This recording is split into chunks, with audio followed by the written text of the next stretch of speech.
Today I want to talk to you about a human and organizational performance principle. Principle number 3.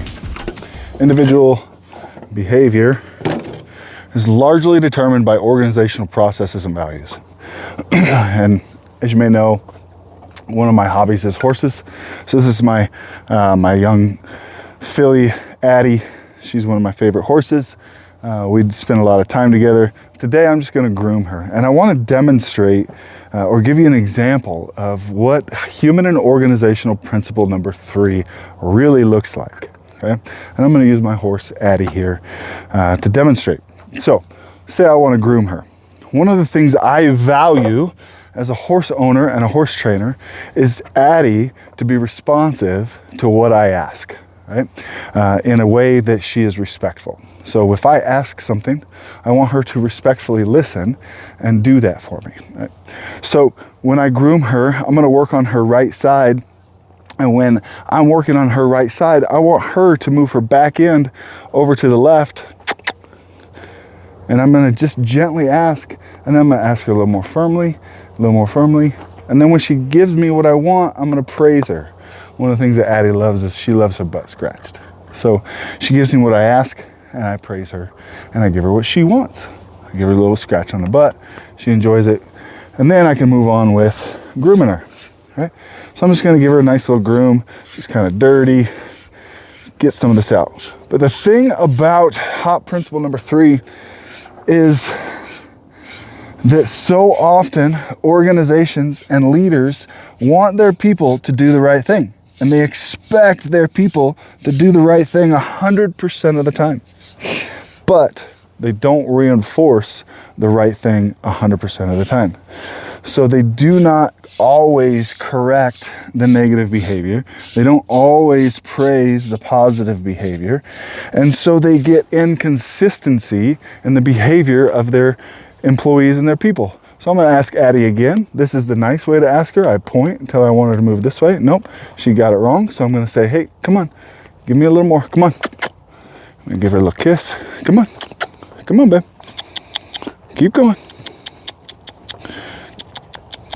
And I'm just pushing on her bottom, her butt here with my finger. I'm just pushing on her. I can move a 1,200-pound animal with my finger because I'm consistent in the way I ask her to move. Every time I groom her, every time I saddle her, if I'm going to work on the left side of her, I ask her to move her butt to the right. When she does, I praise that positive behavior. When she doesn't, I ask a little firmer. And I say, hey, no, I really mean it. Come on, keep going. Some days, when she's in a good mood and she's really attentive, she's having a good day, I'm having a good day, I don't even have to touch her. I just point and snap my fingers, and she moves her butt the direction I want her to go. She gets softer and softer and more attentive to my cues. She does more instinctively what I ask her to do. She knows the things that I value, my organizational processes and values. And eventually, she will start anticipating, right? If I work with her long enough and I'm consistent long enough, I'm just going to have to stand over here, start working on this side, and she'll start moving her butt over, anticipating what I value and the processes that we go through as a team every time we groom. So, the question is, if you're getting inconsistent behaviors out of your employees and out of your teams, are you providing consistent and clear enough leadership and direction to your team? Because if you are only asking for the proper behavior or the expected behavior 80% of the time, you're only going to get it 80% of the time.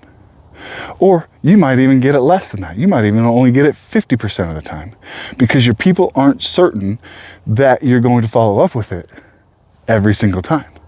Right? But if you're sitting here and every single time you ask for a very specific behavior, they're going to give it to you every time. Individual behavior is largely driven by organizational processes and values. I hope my example here with Miss Addie has helped you in this. And I'll give you some very specific real world examples here in the next video. Hey, baby, let's check the feet out.